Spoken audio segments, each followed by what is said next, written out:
now listening to the Lineman Lounge. Where sleeves are optional.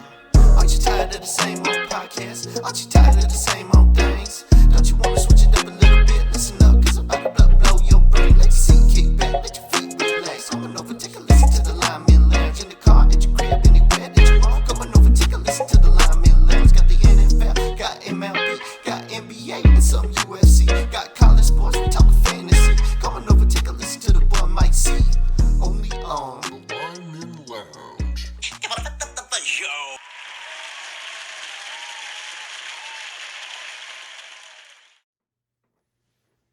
Hey, what's going on, everybody? Welcome to the Lineman Lounge, coming to you from Hangar 6. This is your host, Mike Carlisle. I'm joined by the man, Sanford Evovold, Evo. And today's show is going to be a little weird when you guys finally get to see it. It feels like we were just here. Yeah, Almost like I'm having deja does. vu. Yeah, it's because we were just here. So, obviously, having a podcast, there are times where things are going to be tough or they're going to be difficult. Yesterday was one of those days. It is now Saturday. We are re-recording the beginning portion of our podcast because... I pooped my pants. Not because he pooped his pants. Well, He I may have could've. pooped his pants. You'll never know. But you won't be able to see that. The computer fucked up. It did not save the beginning portion when we needed to take a break because the battery was going to die, and I could not find a way to clip it together. So we're going to re-record the beginning portion now on Saturday.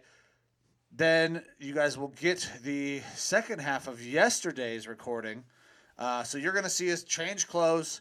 You're going to hear me bitch and complain that it didn't work right and I was going to try to edit it. Well, I was unable to do that.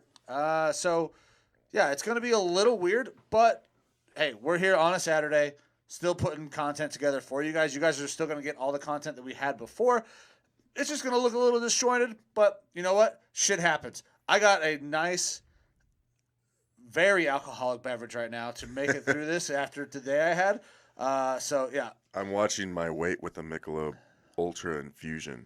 So, but there's a gram of prickly protein. pears? There's a gram of protein in this, so it's all for the gains, the positive gains. But yeah, as much as we'd like to say that we like to do wardrobe changes for you guys in the middle of shows and stuff like that, this is really not the fucking case. No.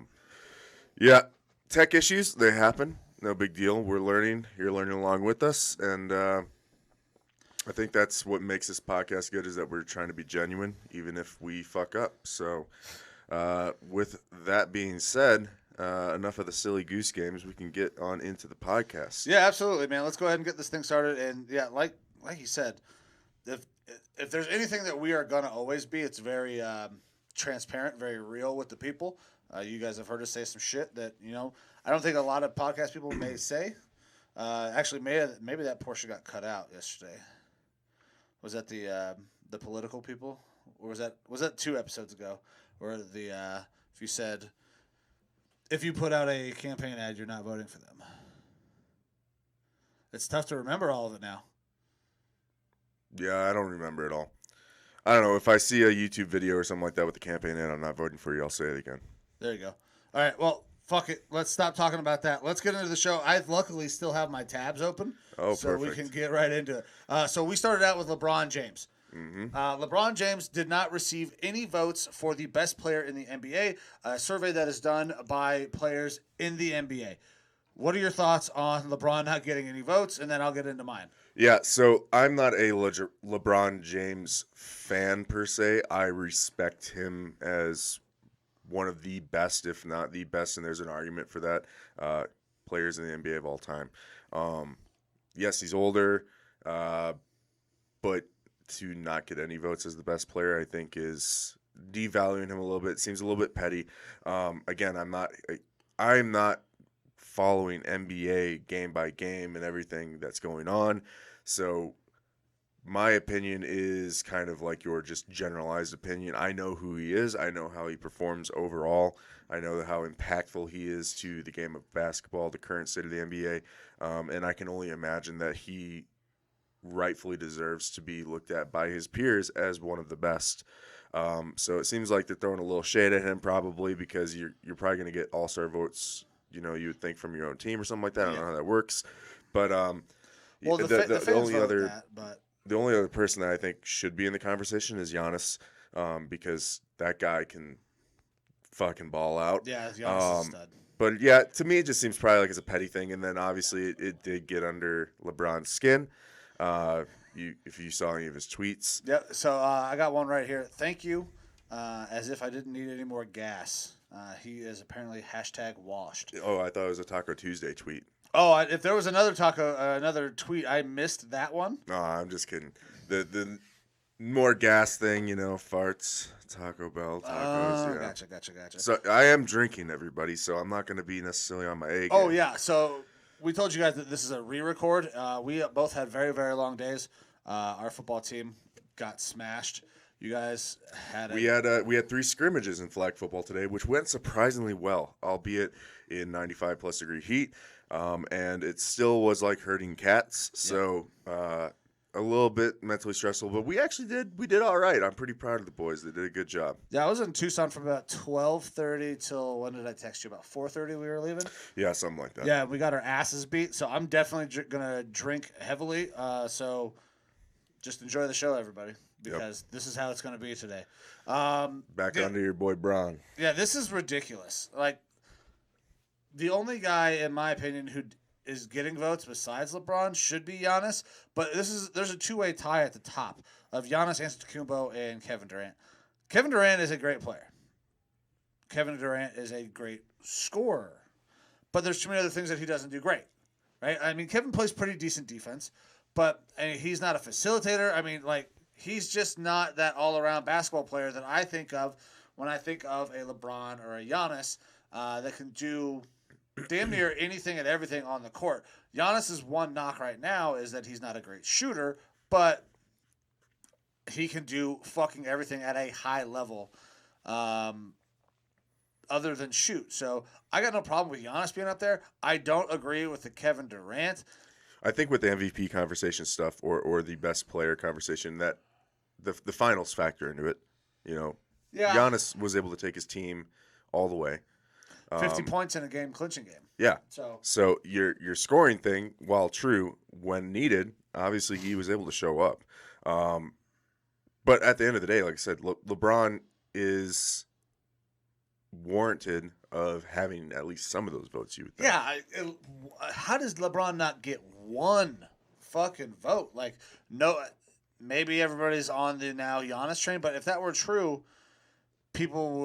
Giannis would have won overwhelmingly than Kevin Durant, but Kevin tied with Giannis, and I don't see that. Kevin Durant is a great player, but he is basically purely a shooter, and Giannis does so many more things. LeBron still does more things than Kevin Durant does. He's not as good a shooter as Kevin Durant, nor will he ever be. I don't know. He's one of the best shooters of all time, Kevin Durant is. But LeBron's got to be on here fucking somewhere. I don't get it. Maybe they're just tired to of receive LeBron. no votes. Like I said, it seems like it might be a little bit of shade from the rest of the NBA or something like that. Right. But at the end of the day, obviously it got under his skin a little bit. Like I said, we saw some of these tweets. You think that really makes a difference to LeBron? You think that that's going to pump him up enough to make him go to the extra level and have that extra gas? I do believe that LeBron can be a little petty. Now I don't know. He's not MJ petty. He's not Kobe petty. But I believe this will play a little bit of a factor. I could see him kind of going on a revenge tour of sorts. Will it result in an MVP? No. Yeah. LeBron's never winning another MVP. That's the thing for me is that you have we're touching toes down here. Know, don't really. worry. Just,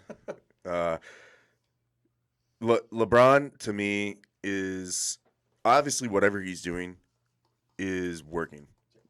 It's worked for him for a while. And whatever his mental process or whatever he needs to do to psych him up to play games, it's working. But at the end of the day, I don't see him as being that MJ or that Kobe where, you hear the stories, or if you watch The Last Dance, someone walks by MJ and just looks at him weird, and he's like, that guy just said he's going to fuck my mom. I'm going to destroy his world type thing. Like, he makes up stories in his head. He literally got caught lying about. Oh, like yeah. That. Yeah. So, which is a little psychopathic, but 100%. that's that killer mentality Right. that makes you up there in the conversation for being the greatest of all time. You know, Well, and LeBron is definitely in that conversation of greatest of all time. I know that we have different opinions there, but we do. Like I said, I am not a scholar of basketball overall, but at the end of the day, I think in this current weak league, where you like it just is not as rough and tumble as it was in MJ's day, that if you bring MJ out in this league, that what he did was obviously incredibly special, but I think it could be even more special. Right. But that would have to be like its own segment. I think us just going back and forth about Bron and MJ and that whole conversation.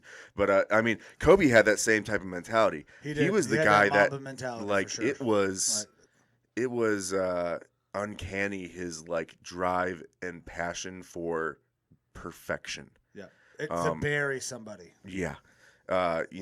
He was a machine to the point that, it seems like the word isn't inhumane, but like he pushed himself further than any person in their right mind would at times in order to be the best. And that's, at what point does it become going from playing a game to you are hurting yourself and the people around you type thing, and he towed that line really fucking close.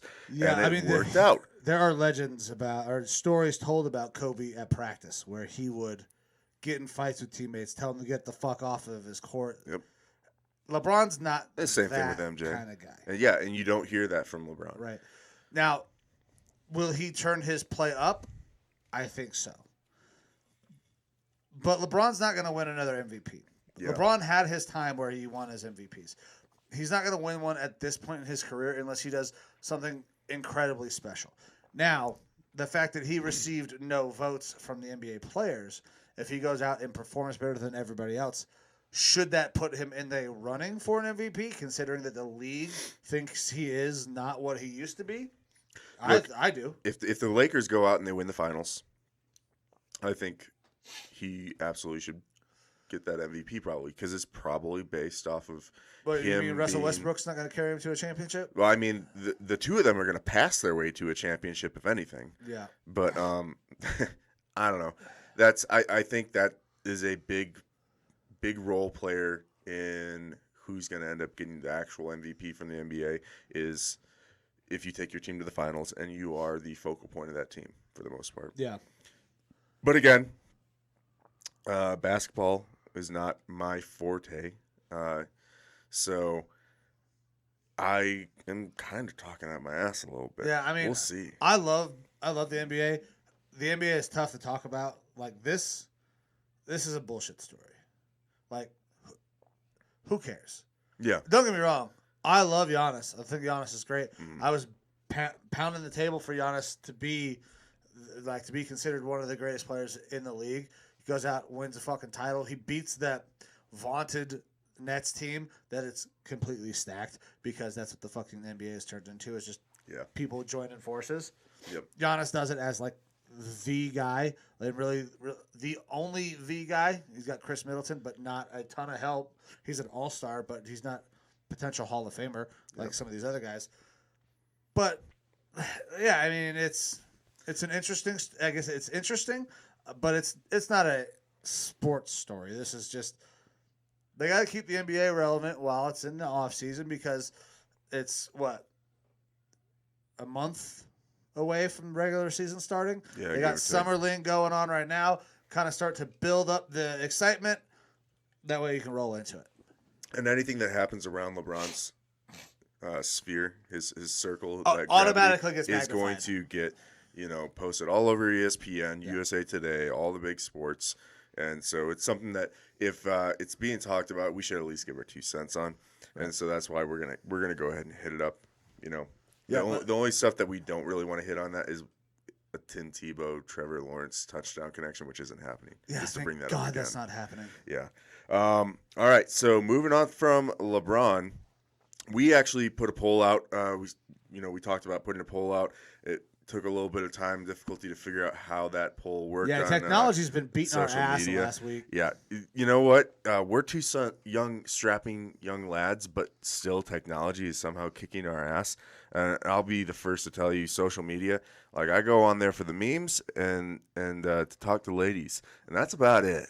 All right, maybe Instagram to look at some ladies and stuff like that. That's kind of the sphere of like what I'm doing with social media generally. Right. So this is a new foray for me, and understanding how to do polls and stuff like that. I was like, I don't fucking know. Yeah, it was tough, but got it figured out. So the poll that we had put out, kind of a segment that we're going to be kind of sticking with probably once a week or so, is a start, bench, and cut. Right now it's for NFL players. And this week we did 3 running backs. We took away our 2 favorites, Dalvin Cook and Chubby. Had to get rid of the nepotism there. Yeah. But as you'll see in the second part of the podcast, we still got some nepotism going for our boys. Yeah, that's coming for sure. Showing out for my boy. But, yeah, so we have Alvin Kamara, Derrick Henry, and Christian McCaffrey. Yeah, so now that we're recording on Saturday, we got a few more votes, so we can actually kind of update this poll now. Sure. Derrick Henry on Twitter has 2, Christian McCaffrey 1, Alvin Kamara 0. So not a ton of traction on Twitter. Over on Facebook, Christian McCaffrey with 14, Derrick Henry with 8, Najee Harris, who was a write-in vote over on Facebook, now up to 2 votes. Oh, no. Yeah. That's a bummer. Because who's in 5th place? 5th place is a tie between Alvin Kamara and yours truly, Mike Carlisle. Yeah. And I did not vote for myself. On previous recordings, Mike was actually tied. I was tied with Najee Harris and Alvin Kamara. Thank you to my buddy Darren Skeldon. Played football with in high school. I appreciate the kind gesture, but I need the weed that you're smoking because I am no longer anywhere near the caliber of athlete I was 2, 3, 4 years ago. And I haven't played football with Darren since high school, so he may be having a little bit of remembrance of those times. I'm definitely not that guy anymore. Way too fat. Our athletic forays are probably, and tell me if I'm wrong speaking for you on this, is probably more in the plumber section where we lay pipe, and that's about it. Yeah, that's athletics. Now, and even then I get winded. Luckily for me, I'm married, so I don't have to work for that anymore. So I don't even have to really work hard anywhere. Sure. I am no longer an athlete. However, if my son is watching this, try anything, and I still will lay you out. Oh yeah, I'm old. I'm definitely not too old for that. If we got to bring out that middle-aged old man strength, it's there. It's there if it's needed, but it's only there for about 30 seconds. Exactly. It comes very small increments. So at this point. Get some endurance. Yeah. If you want to fuck with us, get some endurance, and then you're golden. But you'll get fucked up in about 15 to 30 seconds, and then it's Then it's a toss-up. Yeah, I'm not doing anything against an NFL defense. Like, I would get murdered. Yeah. That's we had talked about this last time. And as much as I like to think about my heyday playing football and stuff like that, and I still think that I'm able to take a hit probably if I like. That's a hit. Yeah, singular. Whenever I watch these tackle football games for the kids or the flag football games, every time I'm sitting on the sidelines and I'm going, I could lay all these motherfuckers out right now. Like I could run all over these assholes.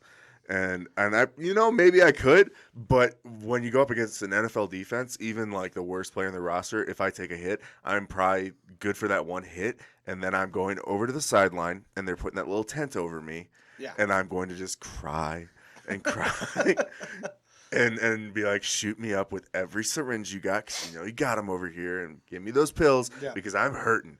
One hit from an NFL, a professional defender, dunzo. But it's not about us. We weren't supposed to be a part of this poll. It's just nice that old Mike Carlisle here got a shout out for his athletic acumen in Long the time ago. in the past, right? So, but Christian McCaffrey is going to be the starter based on the poll. Derrick Henry's going to be our bench player, which means he still can rotate in. Obviously, bench player is going to play some, and then the one that we're cutting is Alvin Kamara. So yeah, we're not going to include Najee in this. At the time when we originally recorded, he wasn't a part of it. Najee is now, but we're going to go back with Alvin Kamara because that's the original poll that we put out. Yeah. So this. If I am selecting, this is the exact order that I'm selecting in. Me too. You can't have, and again, the bench player is going to play some. You can't really have Alvin Kamara and Christian McCaffrey at the same time because they're too similar of types of players.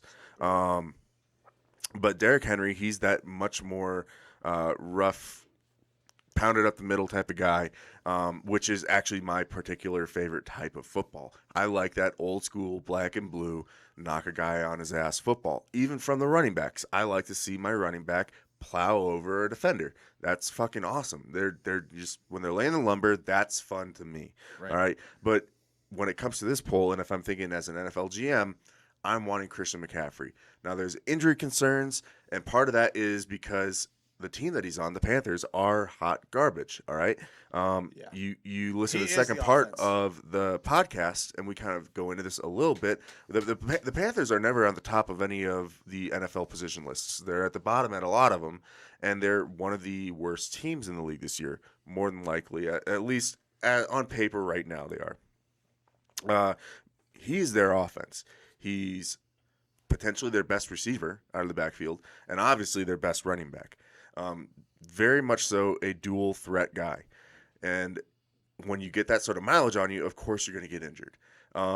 We only saw him a little bit for last year, but what we've seen in the past shows that he is a top 5-ish running back in the NFL, and that he can't necessarily carry the offense, but the offense revolves around him for the most part. So it makes sense for Christian McCaffrey to be that number one guy. Derrick Henry doesn't bring everything to the table that Christian McCaffrey does. What Derrick Henry does is that he slowly starts turning, and then as the game gets moving along, he starts plowing motherfuckers over. Yeah, and he becomes really dominant. Yeah, he becomes really dominant at that point. Now, receiving, he is not. He can be a receiving back, but he's not your prototypical receiving back. He can catch a pass, but he is not the type of dynamic guy like a McCaffrey or even an Alvin Kamara that can go out there. Yeah, you can split those guys out. Yeah. You're not splitting Derrick Henry out. Yeah, absolutely. So that's why, for me, if I was like building a football team that I just liked and I like that style of play, Derrick Henry would probably be my guy there. But for where the NFL is right now, a passing league, one that has to be multidimensional and diverse, it's Christian McCaffrey all the way starting for me. And then you still have that bruiser coming off the bench in Derrick Henry. So that's where I stand. Alvin Kamara, it's not to throw shade at Alvin Kamara, but he has how many 1,000-yard seasons rushing? Zero. All right. Is that partially because of the offense? I don't know. Like, they've had a lot of talent on that offense to pass the ball around to or spread it around to, but you still see on prolific offenses a 1,000-yard rusher usually. All right. Kamara is a supremely talented player as well, but he hasn't, for me, shown up in that top 5. Like, he's fringe top 5, but he hasn't shown up truly in the top 5 for me, where I'm like solid locked in. He's a top 5 running back in the league. And it's not to necessarily discredit him. He's very, very good, but there's just been guys who have been that much better out there. Yeah. So I was on the Cheap Seat podcast not too long ago with those guys. Shout out Cheap Seats. We'll have to get together sometime and do a group podcast again. But I had Alvin Kamara as my 5th, Derrick Henry was my 4th, and Christian McCaffrey was my 3rd. The only thing that scares me about Christian McCaffrey is the injury. But if he is healthy, he is far more dynamic than either one of these other guys. He can do things that Derrick Henry can't, and I think he does those things that Alvin Kamara does better. He has shown me that he can be a team's entire offense. I have not seen that out of Alvin Kamara when it has been needed. He has those pop games where he goes for 5 TDs and you love him in fantasy, but that's it. Like, he's not week in, week out, 150 yards or 180 yards of scrimmage and a touchdown or 2 touchdowns. It's sporadic sometimes. And then Derrick Henry, I like smash mouth football. We're drinking. Yep. Derrick Henry is more that type of runner. He's not the best smash mouth runner in the game. Yeah, that's the thing. For as big of a guy as he is, he doesn't always plow those guys over. No, he All doesn't. That what I saw out of Adrian Peterson, who I love because I'm a Vikings fan and a homer, was that he would almost go out of his way sometimes to run over a create contact. linebacker. You know, Yeah, like a Marshawn Lynch, Mhm. Adrian Peterson. Nick Chubb is a better downhill runner than Derrick Henry is. Those guys invite contact. Derrick doesn't. But he is a bigger body. He kind of gets spooled up. He wears and maybe the team that's the down. smart play in this NFL because that preserves your body and stuff like that. But again, I like that sort of stuff makes my fucking member rock hard. Right. When you see a running back going and plowing over a defensive back Yes. or a linebacker even. Yeah, so I got to go McCaffrey, Henry, then Kamara. That's the rankings I had before. That's the rankings I have now. Christian is better at the things that Alvin Kamara does than Alvin Kamara is. The only saving grace for Alvin Kamara is the amount of touchdowns he scores. Mhm. He's been fantastic at getting in the end zone. That's a big part of the game. You got to score fucking points. But I think if you put Christian McCaffrey down in New Orleans with Drew Brees, we're talking about some of the most prolific years we've ever seen. Yeah, I think you're ending up getting more rushing yards out of him because Alvin Kamara has always been part of a 2-person backfield. McCaffrey really hasn't. So, yeah, I mean, they've had role players there in Carolina. But, yeah, if you bring McCaffrey down and they don't have to worry about that second, a Latavius Murray or whoever being that second guy to That spell Mark him, Ingram. then you're going to be seeing more production out of him. You're actually probably going to see those 1,000-yard seasons. Yeah. Kamara is he's someone I always look for in my fantasy team. Yeah, exactly. He's a And that's great the thing. fantasy guy. He is awesome for fantasy. But if I'm building a roster, he's below Christian McCaffrey, Derrick Henry, and then our 2 guys who I have 1 and 2, Chubb 1 for me, and I'm assuming Dalvin one for is me, 1 sure. for you. Yep. So, real quick then, your top 5 running backs in the NFL right now. Chubb, Dalvin, Christian, Derrick Henry, Alvin Kamara. That order. Okay. And not necessarily that order for me. Same guys, except for Alvin Kamara. And this might surprise everybody because fuck the Packers, but Aaron Jones. Yeah. Aaron Jones is my number 5. He's 6. All right. He's number so 6. Aaron Jones, if he didn't play for Green Bay, I think would be way higher on people's lists because Green Bay is focused on the pass. Yeah. They're too one-dimensional with that. Put the ball in your playmaker's hand. Aaron Jones is A stud. playing, and the stats that he is getting is in spite of his team. I feel like, Not a great offensive line, very pass heavy. yeah. Then that's the thing is that you have a super pass-heavy team there in New Orleans, and Alvin Kamara isn't putting up those numbers. Aaron Jones is part of a super pass-heavy team, and he is absolutely putting up those numbers. So Aaron Jones on another roster, he's a scary fucking dude. And a good person from what I've known, which is not typical for Packers. Fuck you. Fuck the Packers. But yeah, Aaron Jones is in that conversation for the top 5 for me. I had him at 6, but you do make some compelling points about the type of offense he plays in and the number he still puts up. Yeah. So start, bench, cut. We'll be doing this again. We will. I'm going to try to get the poll out probably at the beginning of the week. That way we have all week to collect it. We'll do these on Friday. Hopefully not fucking Saturdays anymore.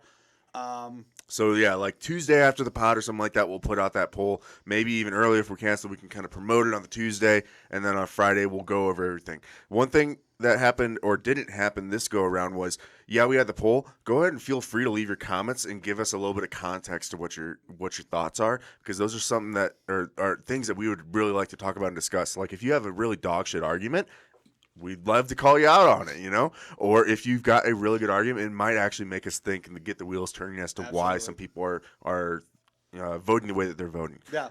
So I've already got some ideas for our next start, sit, cut, but defensive end maybe, because I fucking love defensive line and that sort of stuff. And I'm thinking Myles Garrett, Danielle Hunter, and but maybe we have to stay away from those homer picks. We got to, but at the end of the day, can you deny the best players in the league sometimes? No, I don't know. No. It's like we could do this start, sit, cut with guys who are second teamers, and then I'm really excited to do a dog shit one. Like 3 guys that you want to fucking cut. And backup quarterbacks or something like that? Yeah. Oh, boy. Yeah. Well, speaking a little bit of backup quarterbacks, so first, a little warning. Madden ratings don't mean anything. Nope. No, they don't. All right? It's a video game. The scores and stats assigned to players, there's consultants for EA Sports and everything telling their developers what to rank these guys. Someone has 99 speed or whatever. But there's still bias in that. There's really not a whole lot of analytics to it. So these scores are really, really subjective. So when we go to talk about Madden ranking scores, it doesn't matter. All right? Typically, at least, it doesn't matter. But in this case, Colin Kaepernick is in EA Sports Madden 2022, or whichever number it is now. Yep. All right. It's actually not a bad game. I have it. It's better than last year's drastically. Okay. Not a sponsor, but EA, by all means, go for it. Yeah. If you want to sponsor the pod. We'll be in the game. We'll put you in the pod. Yeah. Colin Kaepernick, he's rated a little bit higher than you might have expected. All right. So Colin Kaepernick's rated as an overall of 81. This puts him ahead of a bunch of starting quarterbacks in the NFL right now. Yeah, guys, and some of them I don't understand. And just to list this off, all right, so Colin Kaepernick is an 81. And then below that, the next closest score is an 80, Justin Herbert. And it descends from there. You have Kirk Cousins, Trevor Lawrence, Ben Roethlisberger, Joe Burrow, Jared Goff, Jimmy Garoppolo, Cam Newton, Tua Tagovailoa, Jameis Winston, and the old New York Giants quarterback Daniel Jones. That's where this list ends, because I think that's where they do the cutoff for starting caliber quarterbacks. Yeah, I got a couple other names. Cam Newton is lower, Jimmy Garoppolo is lower, and so is Carson Wentz. Yeah.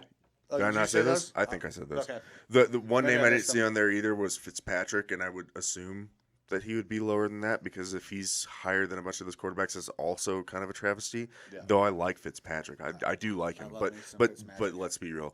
So either way, Colin Kaepernick's been out of the league for a while. Yeah. We do not know what he was. Maybe at the peak of his career, this is a understandable rating, and at this point, to put him in the game makes sense to me. Perfectly fine, because you get to play out your vision of a football franchise in this game. And if you want to sign him, then you have every opportunity. You should be afforded every opportunity to do so. You can. I mean, if you like Cap, then sign him in your Madden team. There were a couple teams, especially he was out of the league 4 years now, back when he got booted out of the league. Definitely should have been on some teams, in my opinion, because there have been some dog shit quarterbacks who have jobs, backup jobs, fucking some of them starting. Cap should have been in the league, but this rating is insane. Yeah. So Justin Herbert, Rookie of the Year, he looked really, really damn good, putting up record numbers for a rookie quarterback. Broke every rookie record. Yeah, and he's somehow rated below Kaepernick, who hasn't played in the league in 4 years, and towards the end of his time really wasn't that great. He was a average to below average quarterback, whereas Herbert looks like he's only trending up from here. Kirk Cousins, not trying to be a homer because I am extremely critical of Kirk Cousins. He's not the guy that I like game on the line that I want to go out there and win the game, but he's putting up top 10 numbers stat wise in the league. He's playing behind a shitty offensive line, and he's still going out there and having one of the best completion percentages in the NFL and putting up thousands of yards. He's rated below Kaepernick. And again, we don't know what Kaepernick is at this point. Yes, he's had workouts. Yes, he's had some interest from some teams. But 4 years off, it's That's way 4 too long. years off. We saw what happened to Tebow. When you take time off from the league passes you by. Mm-hmm. Tebow could have been a tight end if he had done it early in his career. He chose not to. Then he went and played baseball, and now he's not on the fucking team, rightfully so. And we'll probably see him in the NBA next year, though he did just get a job or something, right? You're talking Clean Juice. Clean Juice. Tim Tebow is now a spokesperson for Clean Juice. Which is water. Yeah, I don't know what fucking Clean Juice is, but it sounds a lot like water. Yeah. But at this point, it's not virtue signaling to put to put Kaepernick in your game, but it is virtue signaling to give this sort of a score, which is just really disrespectful to a lot of other players who are in the league. Yeah. Now, when looking at this list, and just with these players that are on this list, my kind of line where I could get behind his rating is closer to Cam Newton, just because Cam Newton has fallen off. All right, and Cam Newton's rated as 76, and below that you've got Tua, Jameis Winston, Daniel Jones, and then there on, which guys. So I would take him over Jameis. I would take him over Daniel Jones, and I would probably take him over Tua. The jury's still out. I'm not high on Tua. Yeah. Though I will say this, and we get to say this now because it's Saturday. Tua actually had a pretty damn good looking preseason game. All right, so he did look good in this preseason game that happened earlier today. But regardless, I still think that he would at least be significant competition for Tua if he was on that roster. Not that they should roster him or anything like that. I don't think that. I don't think the Dolphins should roster him. But ranking wise, yeah, I think that's solid competition. And like I said, for me, the one above that is Cam Newton. And I think that they could be on an equitable level of skill and talent right now in their careers, especially if Colin Kaepernick had continued playing. But without him playing for 4 years, then yeah, I think that's where the conversation should start, is around that level. Yeah, and so the 81 overall is way too high. And then Madden goes out and gives him an 83 speed rating. Like, that's lower than Justin Herbert. When Colin was in the league, he was one of the most dynamic runners of the football as a quarterback. He had electric speed. So he's rated higher than Herbert, but he's slower than Herbert. It doesn't make sense. Like, I like Madden. I skipped last year because it sucked so bad, but this year's just not bad so far. But this doesn't make any goddamn sense to me. Yeah, and that's the thing, is that like we prefaced it, these scores and these ratings don't matter. But it would be like me going out and saying that, God, who's one of the good TV or movie quarterbacks that we've seen? Moxon from Johnny Varsity Moxon? Loons. Yeah, like, oh well, James Vanderbeek looked really good in that movie.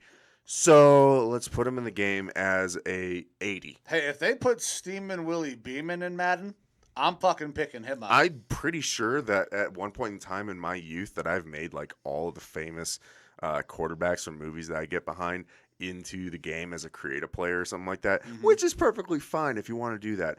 And I made this point before we lost the video last time, but it's like if they were just put Kaepernick in there at a reasonable score, then you can have all the people who are super big Kaepernick fans and think that he is now undervalued. You can go in there with the systems in the game and change his ratings. Yep. Same way that with this score you can technically do that. The difference is that his rating now is kind of a joke. It's making the brand look like a joke. To Herbert, to Cousins. Well, there's no easy way to say this, but we had another technical difficulty. Yeah, so this travesty of a podcast is about to be coming to an end. But as I was saying before the fucking camera died again, it is disrespectful to some of these quarterbacks to have Cap higher, considering Cap has been out of the league for so long.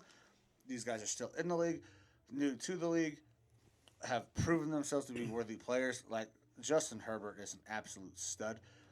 We got pundits saying that Herbert is the next guy. Like he is one of the top quarterbacks in the AFC. And yeah, Cap just shouldn't be any higher than that. Yeah, so something that we had done the first time second, third, that fuck, we what time are recorded on right now? was we kind of went over if Cap were to come back now and get signed, how many teams could he start on? And I think we said in or around 5. Yeah. I went through it. I got 8. Okay. And I know that previously you had disagreed with me on some of my thoughts. All right. So starting off here, the Jets. I'm taking Cap over fucking Zach Wilson, but It- we know for I'm not me- high on Zach Wilson. For me, it's not that I'm taking him over Zach Wilson. It's that I'm all in on sitting a rookie quarterback for a year. I'm fully on board with that. Now, we've seen a couple guys be successful. The Baker didn't start out the year, was forced into action coming off of a Tyrod Taylor injury, performed well. But look at Mahomes. Sat for a whole year behind a pros pro in Alex Smith. His arguably one of the best quarterbacks in the league, possibly has the potential to go down as best quarterback in history with his talent. Aaron Rodgers sat for multiple years behind Brett Favre, has balled out, multiple MVPs, won Super Bowl. Yep. So that's where I'm at with him on the Jets, is that it's not necessarily that he is going to be better than Zach Wilson long term or anything like that. It's that I would take him this year to give Zach Wilson his year to sit behind. Gap quarterback. Yeah. Like Tyrod has become. Mm-hmm.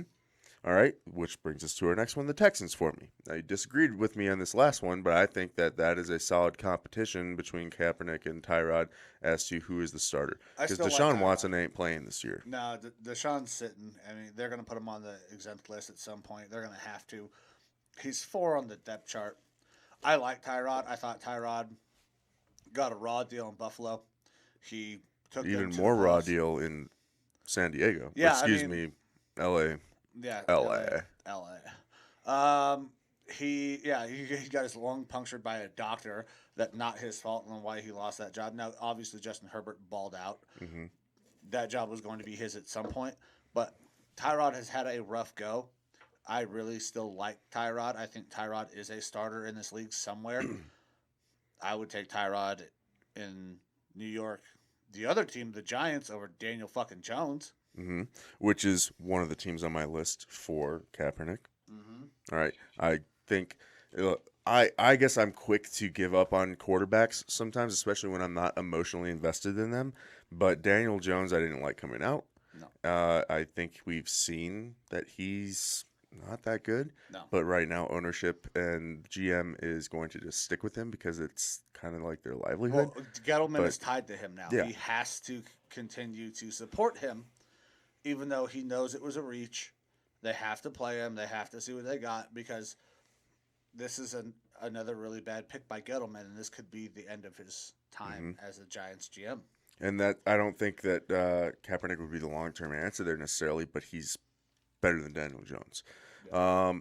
Washington football team. Man, I don't know. I love me some fucking Ryan Fitzmagic. I absolutely do Now, too. Fitzmagic is not going to play all year. He's not going to start all year. I think they're trying to turn the keys over to that team to Heineke. And I don't dislike Heineke. I think Heineke versus Kaepernick in camp is a great battle. I think so. Having watched Heineke for years with the Vikings, I loved Heineke. I thought he would be a very good backup, but a He's a backup, backup, yeah. right? So turning the keys over to Heineke, I don't think is the answer. The kind of last straw with him for the Vikings was that he apparently had locked himself out of his house or apartment or something like that, kicked in a glass window to get in, and cut the fuck out of his leg. So, whatever. kids will be kids. They'll make bad decisions, stuff like that. Yeah. But that's kind of what ended his time in Minnesota. Otherwise, I think he would have probably still been with us as a backup. Right. Which kind of brings into question the Case Keenum stuff, because I'm pretty sure that was Big the fan of same. Case. That was the same year, I believe. So, who would have ended up? Heineke would have been the third guy, I believe, at that point. Either way, I love Fitzmagic too, but I think I like him more for The mentor. the mentor, the beard. I like his swag. style and everything. Like that old guy that just is like, just keeps trucking along, and he is solid, although unspectacular. I hope that he gets voted to a Pro Bowl, so he has the potential to make the Hall of Fame. Because if there's a Hall of Fame he should be a part of, it's the quarterback contract Hall of Fame. Okay, He has made so much fucking money. not as much as Sam Bradford. Not as much as Sam. And who was that fucking asshat out of Green Bay that went up to Seattle and immediately lost a job to Russell Wilson? Oh yeah, I know who you're talking about, Matt something. Flynn. Matt Matt Flynn. Flynn. Yeah, that's another quarterback contract Hall of Fame guy. Yep. But yeah, for me, I think I put Fitzpatrick and Colin Kaepernick at about the same, almost the same level, but they're just two drastically different types of quarterbacks. So it's what type of offense do you want? And I think that he could outperform Fitzpatrick in certain categories and underperform in other categories. But I think that would at least be a team that I would consider starting him on right now. Yeah. I can see it. Panthers, Sam Darnold. I'm out on Sam Darnold. I've been out on Sam Darnold. I was never high on Sam Darnold. When we drafted Baker, I said, I don't care what quarterback we get as long as it's not one of the two assholes from California. My thing with Sam Darnold is I think that he is a league average quarterback if he didn't have all the turnovers. Yeah. And all the turnovers makes him not worth starting. No, yeah, he's not great. I don't understand people's infatuation with Darnold. The Jets didn't surround him with talent. Okay, agreed, they didn't. But the Panthers have a little bit more talent, and he's still not looking good. Yep. He's not going to be great. And then speaking of the other asshole from California, Josh Rosen, just got cut again.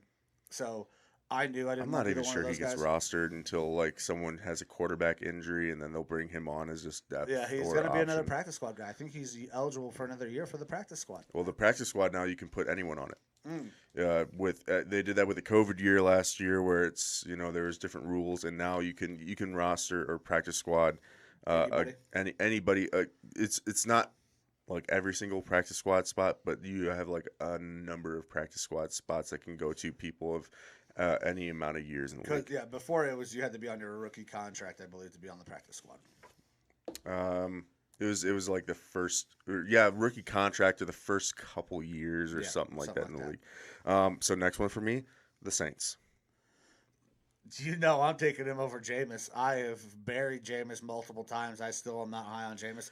And Taysom Hill ain't a fucking quarterback. Yeah, it's the thing with Jameis, again, like Sam Darnold, he just too many turnovers. The thing with Jameis is that he obviously can produce a lot too, which Darnold can't.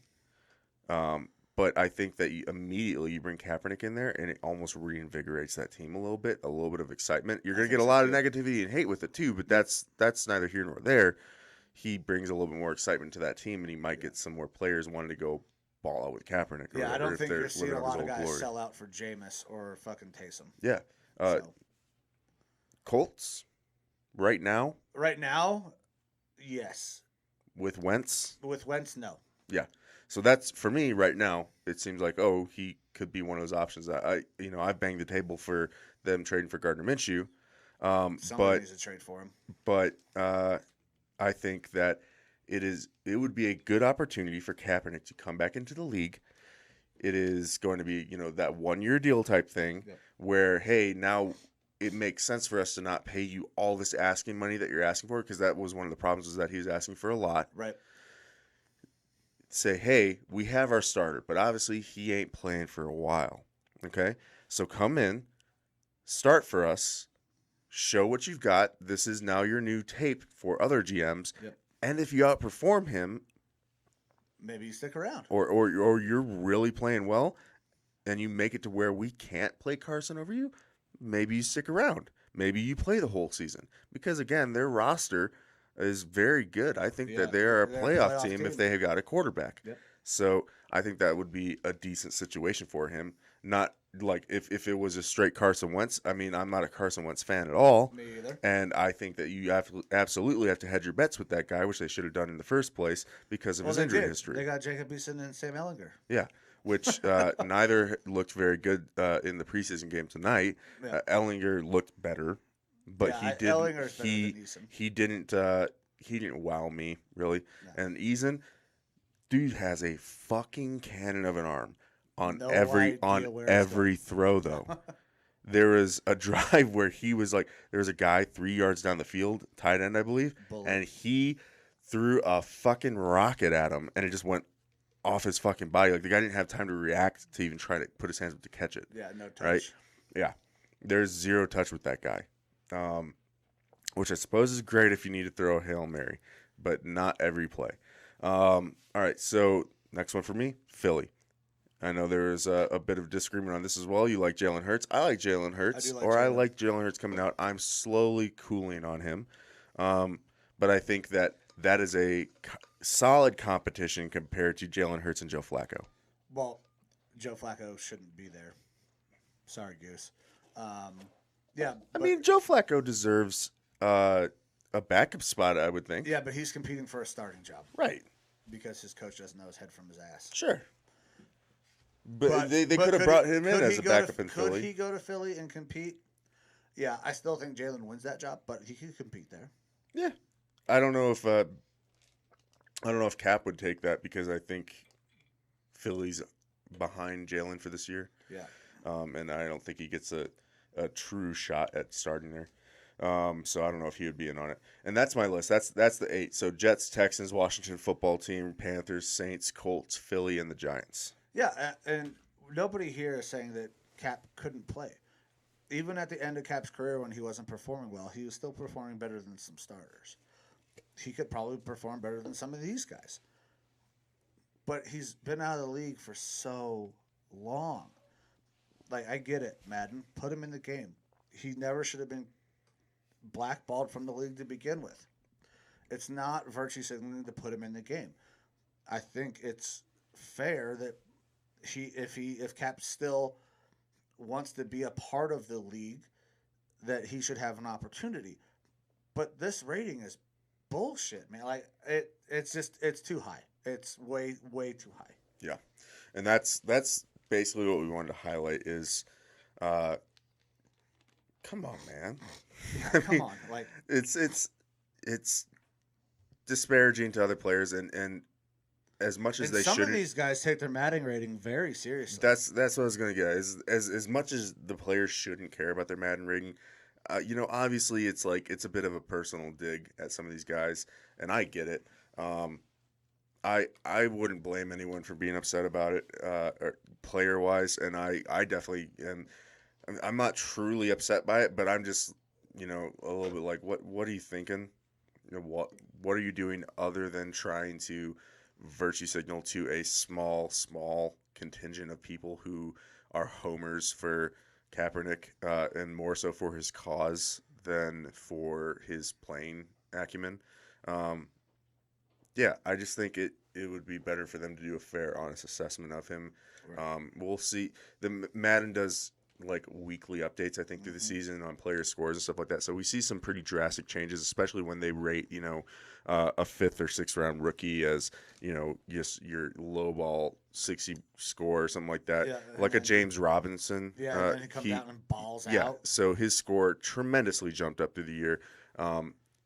If they just leave him at 81, I mean, it would make sense because he's not doing anything, but also fix yourself. But also he's not doing anything. Yeah, maybe fix yourself and just put his score where it should be, around the low 70s or something like that. Yeah. Something that you would see from a backup, a non-starter right now, because he's not a starter. Yeah. He could be a starter, but he's not a starter in the league because he's on his couch. Yeah. Or wherever. But, all right, that's going to end it for this fucking travesty of a goddamn podcast. We had failures on Friday. Canberra died in the middle of this retake. But guys, I poop my pants potentially. potentially. We'll never know. Thank you. I know this was a very weird show. It was it's going to be a little disjointed. You're going to get the redo to start, then the camera die, then us coming back, Yep. and then it's going to jump to me bitching about how I have to edit the podcast, but I wasn't able to edit it because it completely was corrupted. Yep. Um, But yeah, just hold on to your tits, grab yourself by the taint. It's a fun ride, and then the next, I don't know, 15 to 30 seconds, you're going to catch our second part of the podcast where we go over some position rankings. yeah, which I felt like was very, very good. Yeah. But let's get the hell out of here. It's late on a Saturday. We've had long days. Thank you guys. You're about to catch the second half. Like, subscribe to the YouTube. Go on Twitter, Facebook, Instagram, TikTok. Interact with the show. We got the email. Yep. I always forget the name. linemanlounge@gmail.com. How Thank can you you. forget the name of the podcast? I Though I think we need to be in discussions to switch it to the Technical Difficulties podcast. Yeah, after today's or the last 2 days fucking endeavor. Yeah, it we've might had a have good to. 36 hours of fun. Yeah, but hey, you know what? We are here to have a good time talking about sports and to provide content for you guys. I hope you enjoy the content, even if it is disjointed. Thank you guys so much for rocking with us. I know I brought it up on the last show. I'm not sure if it's in the second half or in the first half. Lineman Lounge is now over 1,000 downloads. You guys rock. Thank you for rocking with us. And we're going to get the fuck out of here. Here comes the cut. All right, guys, what's going on? We are back. Took that nice little break. However, that break sucked. Stopped the video and then realized that the video didn't save right. Computer took a shit. So I have to do a massive amount of editing later. I'm not very fucking happy about it. So on this video, guys, if you see some Windows Media Player stuff pop up, just be aware. I'm trying to figure out how to go back and recapture all the beginning shit. I'm going to have to play the video, screen capture it, save it, put it in the fucking podcast, then clip this second part together. This is the worst part about doing this podcast is the video editing. That's why you get paid the big bucks, dude. Yeah, that's... Wait, we're supposed to get paid for this? I mean, I'm getting paid like $32 million a year. Getting fucked. I need a new agent. Yep. All right. So where we left off, we were going to go over this ESPN article that talks about ranking units on the football team. So 1 to 32, how every team ranks based on positional units. Well, let's get started off real quick with the quarterback. So quarterbacks are pretty much what you would expect for the top part of this board. So you've got Kansas City, Green Bay, and Tampa Bay coming in 1, 2, and 3 respectively. All right. I'm surprised that Tampa Bay is 3. I mean, don't get me wrong. Love Tom.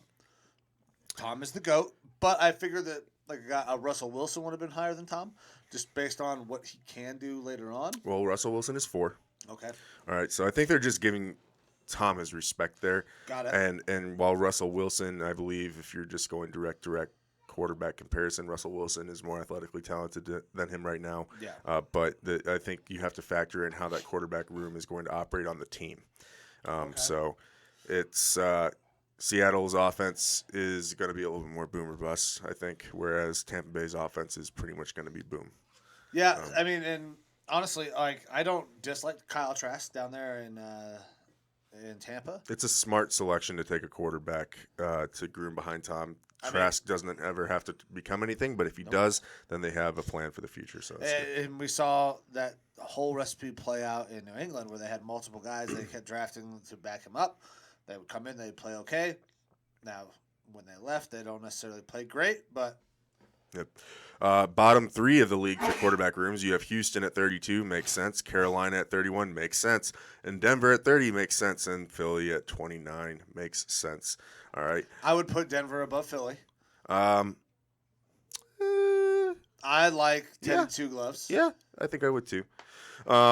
And then for our homer section of this, we're going to talk about our teams on every one of these. 100%. We have to. Got All to. right. Baker drink. better be top 10. Top 10. So, number 11, Cleveland Browns. That's bullshit because if we're talking about the whole fucking quarterback room, Baker, in my opinion, is a top 10 guy, and then they have the best backup in the league in fucking Case Keenum, they should be top 10. So this list to me gets shaky at number 6, honestly. The ESPN is notorious for being a homer sort of feeling to America's team, the Dallas Cowboys. Don't get me wrong. There's no way that room is better than the Browns room. Dak Prescott's good if he can be healthy, but Dallas is at 6. So they got Dak is Dallas a great quarterback. Dak is coming off of a fucking possibly career-ending injury, and who the fuck is his backup? That room is not better than the Browns room. That room is not better. A guy who was a backup for Cleveland? Danucci. The Nooch? Yeah. But yeah, like I said, this list gets shaky for me after 6. Obviously, you and I are going to be homers for our team, but trying to objectively look at this. Minnesota's at 15, which again, like we were talking about, Kirk Cousins, I think, is average to above average quarterback who puts up top 10 stats pretty much every single year. Us at 15, they've got Atlanta, Vegas Raiders, Chargers, Cleveland, the Rams. I agree, Cleveland should be 10 or higher, but Arizona, I don't think Kyler Murray should be at 9. No, and we're talking about the entire room, the whole position as a group. Yes. Right? Yes. So we have Kirk Cousins and we have Kellen Mond as a backup coming in, who's a 4th round pick with potential or whatever. But I'm not even giving Kellen Mond, like, I think if we're talking just quarterback room in general, that my Vikings would be higher than that we would be closer to that 10 spot. People are very high on Kyler. Now, don't get me wrong. I like Kyler. Kyler has not done enough to show me that he is a top 10 guy. He is very inconsistent. I think he's 15th at best, and that is his peak. I'm not a Kyler guy. I don't mind. So why are you not a Kyler guy? Is it the height? Is it the style of play? Well, we thought or had hoped that him coming out that he would be able to have Russell Wilson level success in a air raid style offense with that sort of height and stature and everything. To me, he's just not produced. He has not reached a productive level to make him worth it as a top 15 quarterback. I think a big part of that has to do with the coaching. I'm not a huge fan of the coaching down here in Arizona, but I'm not willing to write him off. But no, I'm not on the Kyler Murray hype train. He is too boomer bust for me. Yeah, he just needs to play more consistently. All right, and then along with each of these, they have a best team, a shakiest team, and a unit to watch. We're not going to go through everything because we're not trying to completely steal ESPN's paid content here. We'll move on to the running back unit. All right, so. Running backs, love how this shook out. Yeah, me too. All right, so number 1 in the league, Cleveland Browns. Number 2, Minnesota Vikings. Number 3, Carolina. Number 4, Tennessee. So it's basically all these guys that we've kind of had in our scope of who we're talking about with running back groups. Yeah. All right, 1 and 2 makes sense to me. I agree. I think I would obviously make an argument for my guys, but it's tough because I like Dalvin Cook and I really like Alexander Madison. But Dalvin Cook, where I think you actually have a conversation or an argument about him and Nick Chubb, and I know you're going to disagree with me. That's perfectly fine. But when it comes to the number 2 guy, I love Alexander Madison a lot, but he's no Kareem Hunt. He's not Kareem Hunt. So it makes sense for me for Cleveland to be number 1, Minnesota to be number 2. Yeah, Kareem Hunt as a number 2, and he's a top 10 back in the league, in my opinion. I think he's got that potential for it. Top 10 back in the league and at least top 20 kicker. And then you've got your bottom 3 teams here. You got the New York Jets, Atlanta Falcons, and then the LA Rams. All right. So the Rams don't really have a standout running back, but they platoon well. They did. With Cam Akers going down, that really hurts that room. I had Cam Akers as like a breakout candidate. I was going to draft Cam Akers somewhere high for fantasy because I thought he for sure was having a breakout year. But they still platoon really well. They do. Down there. They very much do. Now, could they be higher? Yeah. I think they would be closer to middle of the pack personally, but it's whatever. I don't know. That's tough. Like I see Atlanta, for sure, down towards because they had a staple of running backs down there. Gurley, Devonta Freeman. Devontae Freeman and Gurley were a little different eras, but they had Devontae Freeman and God, I don't remember who the fuck their backup was. Tevin Coleman. Like they had a nice little change of pace, and then those guys leave, and they have not been able to fill that role ever since. I honestly couldn't even tell you who the running back is for the Jets right now. They drafted a guy, right? Exactly. Yep. All right, so Maybe. that's why they're 32. Okay, so best is the Cleveland Browns. Makes sense. I'll say a close number 2, Minnesota Vikings. So we're happy to see that. Moving on to the wide receiver unit here. Top 3, we got Tampa Bay at 1, Dallas at 2, and Cincinnati at 3. I think, again, that's kind of the homer mentality coming out for Dallas. Don't get me wrong. CeeDee Lamb is awesome. Amari Cooper is pretty damn good. Michael Gallup is the best receiver in that core. And Gallup is good. I think CeeDee Lamb is going to have a breakout year. I think CeeDee Lamb is very good. Michael Gallup is underutilized, and he is an absolute fucking weapon. Michael Gallup is a stud. Give me Michael Gallup over fucking Amari Cooper any day. Amari is a good route runner. Right? I think all 3 of those guys have the potential to be number 1s on teams, though. Okay, so yes. I think they could potentially be number 1s. I think CeeDee Lamb, hot take, is going to be a top 5 receiver in the league this year. I don't. If Dak stays healthy. I don't see it, man. Like, CD needs more routes in his route tree. He's looked good in this preseason. Okay, so I have not watched Dallas in the preseason, so I have He hasn't played in the preseason games. He's looked good in their camp. Going against Dallas's defense. Sure. Yeah. Like, again, we'll caveat, it's training camp, it's preseason. But that's just kind of my gut feeling based on watching him, whether it be on Hard Knocks or the reports from camp, is that he is looking pretty damn crisp. He's looking pretty damn good. I think he could have a breakout year this year. I mean, I could see it, but I still think the best guy is Michael Gallup. He's just underutilized. I like Amari, but Amari is not he's not a game breaker. He's not a guy that I can trust no matter what. Like, when I think of number 1 receivers, I think a quarterback closing their eyes and saying, fuck it, Calvin's down there somewhere. Like, that's... Yeah. Or... It was Case Keenum throwing to Stephon Diggs and Adam Thielen. Case Keenum, good guy, okay quarterback, but you watch his year at the Vikings in 2018, and he's just throwing up stuff in the general region, and these receivers are making ridiculous catches and making him look awesome. And I don't see Amari doing that. Yeah. He's a number 2. He is a top tier number 2. Sure. I don't see him as a 1. Yep. All right, so we've got those top 3s: Tampa Bay, Dallas, and I do Cincinnati. like Cincinnati. I'm not. They're sneaky good. Jamar Chase Receiving is team. going to be very good, assuming that Burrow plays and plays well. Yeah. Coming off the knee. And Burrow should play. I believe he's going to be week 1. No, he should play. Yeah. But is he still the same guy? I would say the knee injury doesn't factor into it for me. I think he'll be okay after the knee injury. It's just, can he continue to do what he was doing in his rookie season? That as well. Their offensive line is rough. It's terrible. They should have drafted Penny Sewell, but they go with Jamar Chase. Jamar Chase is going to be a stud. Can he weather the storm that is that dumpster fire in Cincinnati?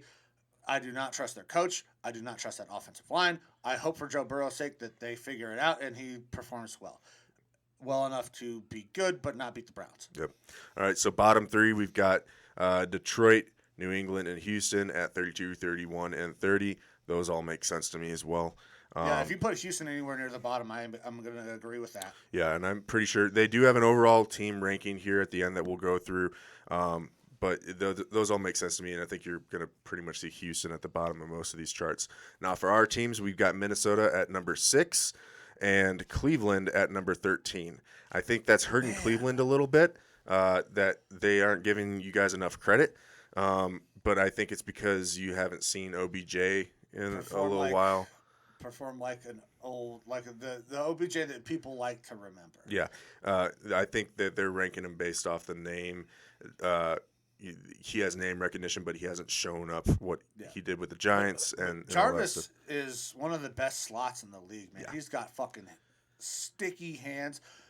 I love Rashard Higgins. He is an absolute weapon for Baker. And then Donovan Peoples-Jones has been showing out in camp. Urban Meyer said last year he thought Donovan Peoples-Jones should have been a top 10 pick. He has looked like that in camp. He is dominating in practice against our defense, which should be a much improved secondary, and he absolutely torched the Giants the other day in a joint practice. Donovan Peoples-Jones is going to be a stud. He may be the guy that eventually replaces OBJ. I think 13 is a little low, but obviously I'm a Browns fan. I'm a homer in that aspect. I think we should be a little higher. Yep. All right. They've got Pittsburgh at 4, which I think is a joke. That is a fucking reach. Claypool is good, but he keeps getting hurt. And then beyond that, they've got Deontay Johnson, I think is his name. Inconsistent hands. That I don't really see. You don't have that little like 1-2 punch. Behind that, you've got Tennessee and Minnesota. Tennessee at 5, Minnesota at 6. Where the fuck is Arizona on this list? Arizona is 10. How? They have the best receiver in the league in DeAndre Hopkins. I don't know. You would think that they'd be a little higher.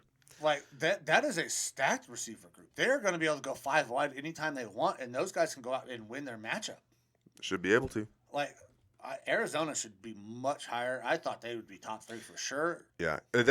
So far, I think for the most part, ESPN's getting it right with their top 3 and their bottom 3. Yeah, obviously, we can make arguments about some of these, but the middle ones, that's a lot more subjective, not objective on these things. The one point that I would make for me is that I think that we're better than Tennessee and Pittsburgh. I would put my team, the Vikings, up a little bit higher. Yes, we only have 2 solidified guys in Adam Thielen and Justin Jefferson, but Justin Jefferson would have been the rookie of the year if Justin Herbert hadn't balled out last year. Right. He's looking to potentially have a better career right now than Stephon Diggs. Obviously, it's only been 1 year, so we'll see what happens. And Adam Thielen has just been a stalwart, awesome guy since he started getting starting time coming as an undrafted guy into Minnesota. Now, for our number 3 receiver, that's where the question marks come into play. But we got D.D. Westbrook. He's coming off injury. He's always played very well as a number 3, getting around 800 yards per season, a couple touchdowns, and he's a really good special teamer. I think those numbers probably go down a little bit because of how much you guys run the ball. But we run the ball more, and we're much more of a 2 wide receiver, 2 tight end setup type team. 2 package. But when I think Pittsburgh at 4 is ridiculous. That's a reach. So it's easy for me to say that we're better than them right there. But with Tennessee, just me personally, I'm taking Adam Thielen and Justin Jefferson over Julio Jones and A.J. Brown, personally. If Julio is Julio, I take Tennessee over you guys. I think Julio 5 years ago and A.J. Brown, then Tennessee is higher up. And that makes sense to me. But I don't know that Julio is that. We'll see. So shakiest team they're talking about is the Detroit Lions. They really have they lost everybody from nothing. Their receiver corps. Yeah. Brashad Perriman, Amon-Ra St. Brown was drafted this year for him. Quintez Cephas and Tyrell Williams are some of their top guys. So just Jags again, just another guy. That's going to be rough for them. We'll see what happens. Tight end unit. All right. So we can expect KC and San Francisco to be at the top, and they are. Yep. All right. And then followed by it better be the fucking Cleveland Browns. I would love to pull this article up, but ESPN's fucking ESPN Plus, which I am a subscriber of, it won't let me read their goddamn articles every time I sign in. It fucking kicks me back out. So figure that out, ESPN Plus, please and thank you, so I can read the fucking articles I'm paying for. The Cleveland Browns are not 3. Honestly, I figured that Darren Waller would have been up there. You like the number 3 spot. So if we're talking about the whole number room, ones, right? Then Darren Waller and the Raiders are number 3. We're talking about a unit as a whole. Well, Vegas gets there at 8. Okay. 1 spot behind the Cleveland Browns at 7. 7's low. 7. I mean, we got Austin Hooper's a stud. We drafted not Stephen Carlson. He just got hurt. Bryant, who was the tight end of the year in college. He had a pretty good rookie year. David Njoku, who's looked very good in camp, former number 1 pick, absolutely goes up and gets it. I think Cleveland should be higher on the list. I'm sure every Browns fan out there agrees that Cleveland should be higher on this list, especially with the amount of tight end usage that we have. Our tight ends are on the field, and they are productive when they're there. I don't understand how they're that low, but let's figure out who else is on the list there. So bottom 3, you have Arizona, Jacksonville, and Carolina, 32, 31, and 30 respectively. Wait, you mean Tim Tebow didn't bring that Jacksonville yeah, team surprisingly not. They actually might have gone up a spot when they released him. And then for us, like I said, Cleveland Browns number 7, Minnesota Vikings are number 16. That puts the Vikings, or my Vikings, in the middle of the pack. And starting off the year, I'm okay with that. I think that we will end up a lot higher, or if they were to relook at this list, it will end up higher. Irv Smith Jr. He's been behind Kyle Rudolph, who's been kind of the number one guy, but Irv Smith has progressed every single year and looked really good. He's looked really good in camp. He's a really good move tight end, but he actually has some blocking capability. I'm really hoping to see a big jump from him this year. And then the backup to that is Tyler Conklin. He actually started catching some balls last year, looked good doing that, and he's a little bit of a bigger guy. I like to call him Tyler Gronklin. He's got a little bit more of that Gronk type frame. He will not be Gronk in his prime, but I like what he brings to the team a lot. So I think that we actually have two very solid tight ends. Well, you got two different and we just got to see. You got a move and you got an inline guy. Yeah, so we'll see how it goes at the end of the year. I think that we're actually going to be more close to that 10 spot or higher, but they have to give Irv Smith the ball more. Again, he was kind of not buried on the depth chart. He should probably be your number 3 option now. Yeah. With our offense, like I said, we do a lot more tight end heavy stuff, so it would make sense for him to be getting more production here this year. And with new offensive coordinator, a little bit more youth in the play calling and thought process, I think that'll end up happening. All right. Moving on to offensive lines. Cleveland number 1. All right. I think they fucking should be. They were rated by Pro Football Focus as the number 1 blocking team for passing and run blocking. Now, normally you have a team that's very good at one thing. This Cleveland Browns offensive line is easily the best in the league. They are fantastic in pass protection. They are fantastic in run blocking. This is a testament to Andrew Berry going out and being an absolute stud of a GM, recognizing a weakness and improving that weakness last year. He's doing the same thing this year with our defensive backfield. This offensive line is going to fucking dominate again. They're going to go out. We're going to run the ball. We're going to run play action. They're going to be very good. Baker's going to be well protected. They should 100% be number 1. Mm-hmm. All right, number 2 is Dallas. Again, I think this is a little bit high for them. They've got some names. They definitely have some names, but watching them in the Hall of Fame, it was Hall of Fame game, right? And their first preseason game, when they actually had some starters playing in these games, they did not look good. They have fallen off. They did not were look good. the number 1 offensive line in football for a very long time. And I think there's a little bit of nostalgia playing into this ranking. Yeah. They are not that anymore. All right, and then New Orleans comes in at 3. Our bottom 3 from 32 to 30 is Pittsburgh, Carolina, and the Giants. No argument there, really, from me. Your Cleveland Browns, again, number 1, makes sense. I don't think there's any argument whatsoever there. They're by far and away the best offensive line in the league. And then my Minnesota Vikings are at 23, which makes sense because we have some pieces, but we also have some question marks. It really, really depends on how the rookies play this year. So Darisaw, he had another groin surgery. He'll be ready to go by week 1, but it's very, very typical for the Vikings not to play their rookies right off the bat. Which is surprising to me because in your preseason games, you have seen a 6th-round pick rookie outperform your supposed starting left guard, right? You're talking about Wyatt Davis? Yeah. So was Wyatt that Davis, right Wyatt Davis has actually. So he was playing right guard in the preseason, and he's been practicing at right guard, and he actually practiced some at center too. Okay. All right. So, and we got him, I believe, in the 4th round too. I thought it was 6th. Yeah, we took him a little bit higher. But right now, the offensive line, left tackle, if Darisaw turns out and plays well, look, the way that Wyatt Davis played in the first preseason game and the way that I expect him to play against the Colts tomorrow, I think he's got the starting job locked up at right guard. Or at least, maybe I'll walk that back. I think he has the starting position locked up at either center or right guard. All right. So we have a guy, Olisameka Udo, or Oli Udo, who we took in like the 6th or 7th round 2 years ago. Fucking ginormous kid from a small school with a lot of really good athletic traits, but he wasn't getting any love because he was coming from this small school and was a developmental guy. And he has continually gotten better each of these off seasons and looked really good in his first preseason. They were playing him at right tackle before, and he is a very big guard if they play him at guard, but they've been playing him at right guard this year. Now he's been getting a lot more playing time at left tackle because of the injuries that we had there. We got rid of Riley Reef in the offseason. Christian Darrisaw has been nursing back that core injury. And then our swing tackle that we've had for the past several years keeps on getting injured. So Oli's been played the first preseason game, left tackle, and he'll get beat there. But they're playing him at guard, and all reports from camp is that he's looked really good at guard. I shouldn't say really good, but compared to the left tackle spot, he's looked very good. He's looked starter level. All right, so he's the main competition or guy that's looking at getting a start at right guard. We have Bradbury in at center, who was a first-round pick a couple years ago, and he has underperformed. He's a smaller guard, and now we're moving to a little bit of a bigger line. I like Bradbury. I want him to do well, but I don't think it's going to happen.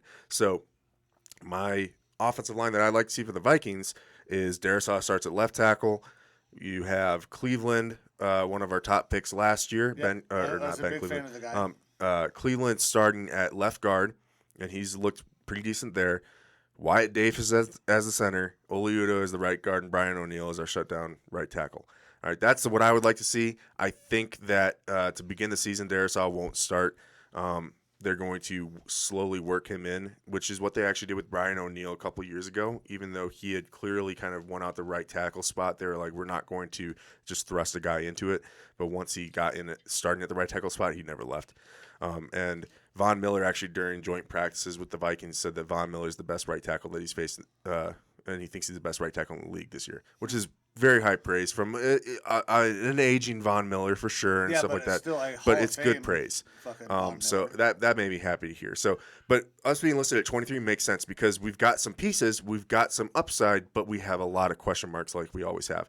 I just want us to get middle of the pack because middle of the pack is way better than the bottom of the league where we've been.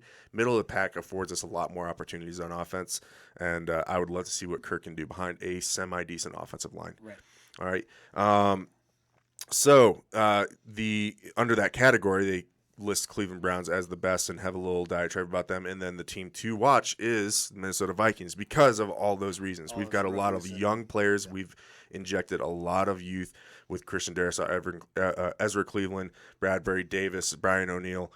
So I'm excited to see how that unit performs. I think that we will get closer to that middle of the pack by the end of the year. All right, going into interior defensive line, Pittsburgh number 1, Rams number 2, and Giants number 3. I'm honestly surprised that the Rams aren't higher, that they aren't number 1. Well, so the only problem with that is their interior defensive line, right? They play a 3-4. So you got, Aaron Donald out playing technically a defensive end. Sure. Now, he's playing in a 4 or a 5 technique, so he is still somewhat interior, but he's technically listed as a defensive end, so I wonder if that hurts them in that ranking.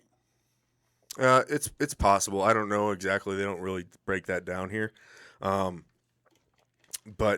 bottom 3, Dallas, Houston, and New Orleans. All right.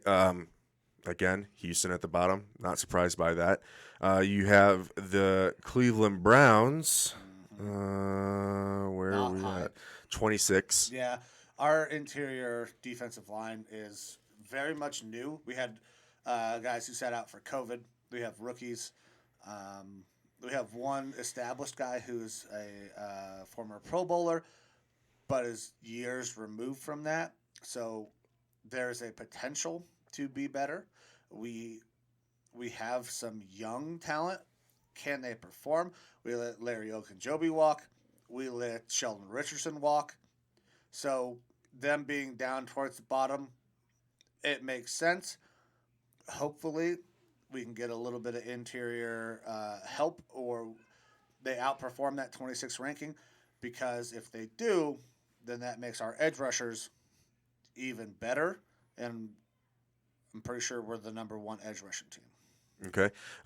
So I think that you guys have some potential that, letting Sheldon Richardson walk, I was kind of surprised by that. Obviously, his cap number is a little bit higher, but you got to let those young guys play and develop. So it kind of makes sense there. And Sheldon actually walked back to my Minnesota Vikings, I was happy to bring him back in because I really enjoyed having Sheldon on the team, and that puts Minnesota at number 7. All right, and that makes sense for me. I think we have potential to be higher than that as well, but 7 doesn't bother me at all. We have basically 2 fucking nose tackles right now for a defensive tackle, Dalvin Tomlinson and Michael Pierce. Big, thick boys, all right? And it'll be really interesting to see how that works on this defense. I haven't seen a 4-3 line with 2 basically nose tackles playing. Yeah, those are 2. They're one techniques at the widest, but those guys are nose tackles. Yeah, and so we'll see how that works. But we also have Sheldon in there, which he's more of your classic 3 tech. Yeah. So he'll be rotating in, and then we've got a couple of other guys that I like, but they haven't looked great so far this preseason and through training camp. So either way, we've got 3 established defensive tackles that should be starters on most teams. So I'm happy with that rating for our interior offensive line. And again, unit to watch on this list is the Minnesota Vikings because of the injection. Our defensive line last year was really bad. Mm-hmm. We had, Danielle Hunter sitting out last year. We had Michael Pierce taking a COVID year. And so our defensive line was pretty much all backups. And so it was really rough, and that really hurt our defense a lot. All right. But moving on to edge rushers, like Mike alluded to here, Cleveland is number 1 on this list. As they fucking rightfully should be. 2 former number 1 picks. People have been down on Jadeveon Clowney. He looks very good in camp. He is healthy-ish. He's dealing with a little bit right now. Ish. You got San Francisco at 2 and Pittsburgh at 3. You got Bosa and Watt. Makes sense there to me. Yep. Bottom 3 are New York Jets, Giants, and Kansas City. All right. Houston, 27, still bottom. All right. Still towards the bottom. All right. Kansas City being down that low is surprising. Yeah, I suppose so. Their edge rushers are a little bit more aging, I think. Yeah, though. that is very true. They're a little older guys, but I mean, I could go on and on about what I expect from the edge rushers. I think Myles Garrett is looking at a defensive player of the year. He is in position now. He has a guy on the other side who is a physically dominant force just like he is. He's not going to draw double teams all the time anymore. Myles Garrett, and you guys have heard me say it before, Myles Garrett is the best edge rusher in the league. You're a huge fan of Danielle Hunter. I understand that. Danielle is a great player. Myles is just a different type of athlete. You don't see guys like Myles Garrett. The only comp that I had to Myles Garrett is the guy on the other side of our fucking defensive line in Jadeveon Clowney. Absolute physical freaks. They are very fast for DNs. They are super strong. They play with good bend. This Cleveland Browns, if that interior can get any kind of push, our defensive ends are going to wreak havoc on a weak offensive line and basically every other team in the AFC North. Yeah, I don't disagree. You guys have some really great ends. For my Minnesota Vikings, we show up at 16. It's the homer in me. I think it's a little low. But Danielle Hunter, like I said, I'm very bullish on. I think he's top 3, if not the best defensive end in the league, personally. Coming back off of his neck surgery, he's looked so damn good. And I'm really, really, really excited to see him back on the field. Now, like I spoke a little bit earlier, our defensive line was just decimated last year. Yes, all right. So. But we got to see a couple little bright spots. So rookie late round pick DJ Wanham for us. He has an opportunity to start across from Danielle Hunter. He actually I didn't expect him to turn out to be anything. And he showed up last year. He had one of the better ratings for rookie defensive ends last year quietly. And so I think he'll end up being a solid kind of rotational guy. Mm-hmm. I don't want him to be the starter across from Danielle Hunter. Right now, we also have Stephen Weatherly. He came back from the Panthers. He left for a year or so. He's looked meh, and I think he could definitely be a cut this year because we drafted 2 guys in Pat Jones II from Pittsburgh and Janarius Robinson. It's pretty Janarius bad. Jenkins is a corner. So. It's Janarius something, and I feel bad for not knowing it, but these are the new guys' names from Florida State. Okay. And the reports coming from camp, from our defensive line coach, and from Danielle Hunter are saying these guys are both further progressed along at this point in their career than I was at that point in their career. That's big praise. They both almost look like light versions of Danielle. So I'm not expecting anything from this year other than rotation from those guys, but I think they have high upside. And then one thing that I'll throw in for me, one of my all-time favorite Vikings favorite players, Everson Griffin, played 10 seasons for the Minnesota Vikings. The dude is fucking a little bit nuts in the head, and I like that out of my defensive ends. Yes. Right? When they keep that on the field. Yeah, don't go swinging helmets at people. Yeah, he's one of the funnest players for me to watch, and he gets me so damn excited. He has been lobbying to come back to the team after stints last year in Dallas and with the Lions. We gave him a workout this week. They've been working on contract stuff with him, so he might be in the fold. And if he comes back, he's immediately going to start across from Danielle Hunter, bringing back the band. I got goosebumps thinking about it, honestly. I love Everson Griffin a lot, even if he is not what he once used to be. He's still a starting caliber defensive end in this league, and I think that gets Danielle amped up because those two are like best fucking buds. They've got their own kick down the door whenever they get sacks and stuff. They've got just a really great energy about them, and I think that's going to cause us to bring Danielle back. They're going to wait and see what happens after this preseason game. And I hate to say it, I don't want the defensive ends, the backups, to show out because I want them to feel the pressure to bring Danielle back. Do a 1-for-1 swap, Stephen Weatherly for Danielle, or not for Danielle, excuse me, for Everson Griffin. And you remember when Nick Chubb got his contract and Mike freaked out a little bit? You're probably going to see one of those emotional moments from me in the pod coming up. If Everson Griffin comes back to the Minnesota Vikings, I'll be super excited for that. All right. So you guys got some pieces. You're looking at maybe a little bit of depth, and I wanted to hit on one extra thing on the Browns real quick. Is we have some depth as well. Porter Gustin played very well last year, and then we also bring in a guy, McKinley, Curtis Weaver. Tack McKinley, and Curtis Weaver. Curtis Weaver's young guy has shown a lot of promise, and Tack McKinley, former first-round pick, trying to revitalize his career with a team that has wanted him multiple times. Cleveland tried to trade for him twice, tried to pick him up on waivers twice. Finally, he becomes an unrestricted free agent, passes his physical, and then we get him in. So Tack, knowing that Cleveland has wanted him, I think that helps him kind of hopefully revitalize his career. He's a rotational guy. Or you can slide Myles Garrett or Jadeveon Clowney inside and then bring Tack out there as well. That also helps him. Yeah, this Cleveland Browns pass rush is going to be very nasty. Gets you excited, right? Mm-hmm. I love defensive line stuff. Gets me so fucking excited because those guys get to go out there and hunt. You know, I just love it. All right, moving on. We love line play here. There's a reason this is called the Lineman Lounge. I am an offensive line coach. My son plays left tackle, plays nose tackle. I love line play. It's so intricate, but people think it's boring. There's so much that goes into it. The guys that aren't getting the ball, and so people that just passively watch football don't pay attention. But the game is won and lost in the trenches. 100%. That's the most important unit on the field outside of the quarterback is your offensive line, and then your defensive line is the group that really affects the quarterback, the most important position on the field. And they set up the entire backfield of the defense to be able to do their jobs. All right, so off-ball linebacker units, Tampa Bay is number 1, Minnesota Vikings number 2, and San Francisco 49ers are number 3. Your bottom 3 are Philadelphia, Cleveland, excuse me, the Rams, Green Bay, and Cincinnati. I was looking a little bit too far up the list there. Okay. All right. Well, Cleveland is definitely towards the bottom of the list, especially with the amount of injuries we've had in camp. We just lost, Jacob Phillips for the season to a torn biceps tendon. So that's tough. A guy we drafted last year, Mac Wilson, dealing with some injuries. Sione Takitaki, we just lost. Well, he is now injured as well. The only saving grace is we bring in Anthony Walker, who is a stud. I really like Anthony Walker. And then the rookie Joke, who absolutely balled out in the first preseason game, gives us a lot of versatility. I think he's going to be very, very good. I cannot believe we were able to get him in the second round. There's potential to move up that list. A steal in the second round to get Joke. Yeah.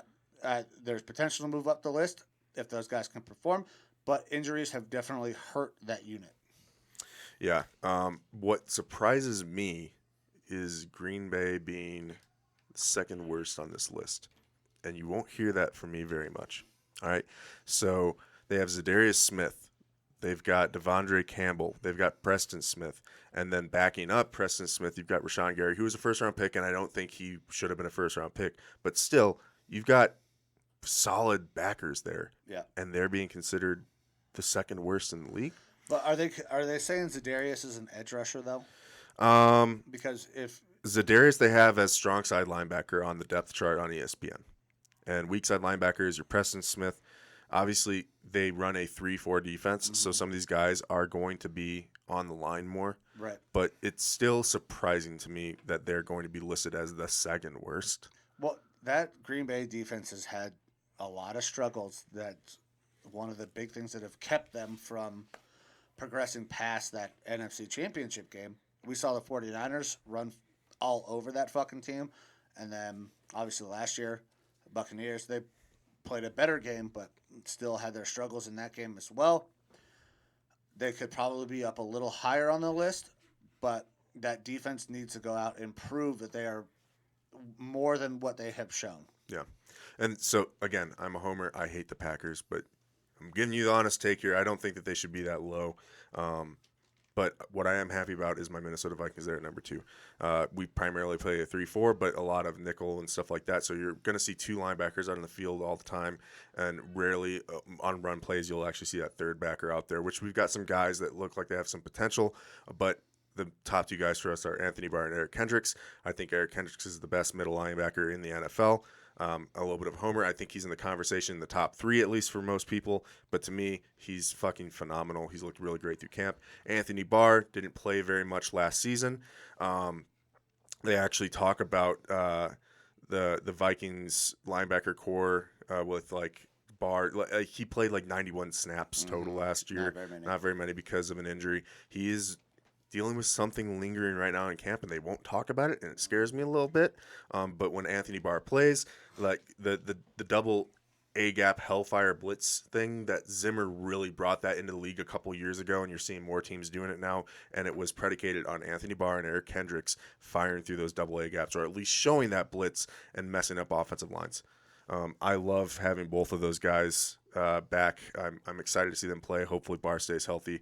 But this very well could be Barr's last year with the team. So Yeah, Barr has had his injury concerns. I like Kendricks. I don't know if I would put him at number 1. I know Bobby Wagner is aging, but I still got Bobby at 1 until I see otherwise. Bobby is a stud. and that's, I think, his greatest competition is Bobby Wagner. But statistically, Kendricks has been outperforming him. He has, but that's also because that fucking Seattle defense sucks. Yeah, that's true. All right, so jumping into cornerback units. Number 1, Baltimore, 2, Denver, and 3, Miami. Bottom of the league is your Jets, Seattle, and Chicago. All right. The Cleveland Browns, they show up at number 6. Pretty good rating for the Cleveland Browns there. Got a lot of youth and talent there. Which is very surprising. I mean, that was a weakness of this team last year, and it has been addressed. Andrew Berry is a fucking genius. We go out, we draft a guy in Newsom. We get Greedy Williams back. We add Troy Hill in the slot. We are going to be much improved. Obviously, there's still some question marks with Newsom as a rookie and Greedy coming back from that shoulder injury with nerve damage. They've looked pretty good in camp. Newsom ended a 2-minute drill in the joint practice the other day by picking off Daniel Jones. I mean, not surprising that Daniel Jones threw a pick, but good to see the rookie go out there and make a play. I think this group has the potential to be very good, and we still have Denzel Ward. The Warden is a top 5 cornerback when he's healthy. His issues have been injury. He's an absolute stud. His first game in the NFL, picks off Ben Roethlisberger twice. I mean, the kid can ball. He's an Ohio State guy. Keep him in Cleveland. Love to see it. Very excited for this unit because they're going to be vastly improved. And so for my Minnesota Vikings, they have us listed at 11. They also listed in this segment as the unit to watch. I think that probably will end up being a little bit too high for them. Yeah, right. I'm not high on your guys' corner. So Jeff Gladney was first-round pick. He's gone because he's a piece of shit. Bye. Third-round pick Cam Dantzler. He has a slender frame, so he takes on a little bit more injuries, but he actually looked pretty good last year. Very, very good as a third-round pick to me to get this guy. But we had lost Xavier Rhodes. We lost our top 2 cornerbacks last year, so it was going to be a big-time rebuild at defensive back. And Zimmer is considered defensive back guru, and so I trust him to get the cornerback room right. It normally takes a year or two for Zimmer to take rookies and really get them into their own and showing up really well. But we brought in Patrick Peterson, Brashad Breeland, and brought back Mackenzie Alexander as a slot cornerback for us. I like all those pickups. I like Patrick. I love Peterson, but he ain't Pat Peterson from the years ago. He's slower. He's definitely He's gotten burned by Justin Jefferson in camp and stuff like that, which to me is to be expected because I think Justin Jefferson is going to be phenomenal. I think we will absolutely be better than last year. 11 might be a little high. I see us being kind of middle of the pack for our defensive backs. But when you factor in how effective our defensive line could be, that's going to elevate them a little bit. But either way, they've got as the unit to watch. We'll see if we can have kind of a bounce back season from that. Overall, I think the defense will end up looking better. Moving on to the safeties. So top 3, Denver, Buffalo, and Green Bay respectively. Bottom 3, Detroit, Miami, and Las Vegas. And our Cleveland and Minnesota teams right next to one another. Minnesota at 8, Cleveland at 9. How do you feel about that? Give me your take first. I want to hear what you got. Okay. I see Cleveland actually being higher than that. I think Minnesota at 8 is okay. Harrison Smith is one of the best safeties in the league. I love Harry the Hitman. And we brought in Xavier Woods from Dallas. I think he will play a decent role for us. I'm not expecting him to be anything more than average, but average is all right. I'm happy with Minnesota being at 8. I could see us being lower, even though Harrison is really good. He is getting older. And like I said, Woods, I'm not expecting to be anything more than average. Cleveland, I think you guys have the potential to be higher on this list, though. So that's where I'm at. Is I am very cautiously optimistic. We bring in John Johnson III, who is a stud. Ronnie Harrison played very well last year and has now had an extra year in the system. Actually gets an offseason. Looks very good. I think a lot of this hinges on if Grant Delpit can play or not. Grant Delpit ruptured his Achilles last year. Did not get to play a snap. Did not play a preseason snap. Has still not played a preseason snap because he's been dealing with some soft tissue injuries. If he can come back and perform, then this safety unit is going to be fantastic. If not, we can't run that big nickel. I think it changes Joe Woods' defense a little bit, and it's not exactly the way that we want to run it. We want to be able to have 3 interchangeable safeties. Now, we go out, we get Richard LeCount, guy out of Georgia. I was not high on him, but he has looked good in camp. Sheldrick Redwine has made big plays in the past, but is not a starting caliber safety. I want to say they're that high, but I don't know because I haven't seen these guys on the field yet. We have not put our defense on the field in a preseason game. We have 9 new starters on defense. That is tough. They have to play together. They have to find a way to make this work. And I think Grant not having any snaps to his NFL career is troublesome. It worries me. I was very excited when we got Grant Delpit. But I haven't seen him play. I got to see him play. Yeah, before I can say yes, we're this high, or no, that's an over ranking. Yeah, that's rough. All right, so that takes us to the end of the segment where they have your overall team rankings. Mm-hmm. All right, so 1, 2, and 3, Tampa Bay, Green Bay, and Cleveland. Yeah, Cleveland's roster is stacked. People have talked, the talking heads on ESPN have said this is the most complete team in the NFL. I tend to agree. There are a couple weaknesses, interior defensive line and linebacker, especially with injuries. we should be in contention to fight for a Super Bowl. We should be, based on our roster. But we saw this a couple years ago where we had one of the best rosters in the league, and we go 6-10 with Freddie Kitchens as our head coach. Now we have a much better head coach. Anytime you're a Cleveland fan, and anybody who out there who listens who is a Cleveland fan knows, you never get too high in the preseason or after the draft because the Browns have a fucking way of finding a way to disappoint you. I'm very, once again, cautiously optimistic. We have every piece that we need to contend for a Super Bowl. I think we are the biggest threat to Kansas City in the AFC, even more so than the Bills.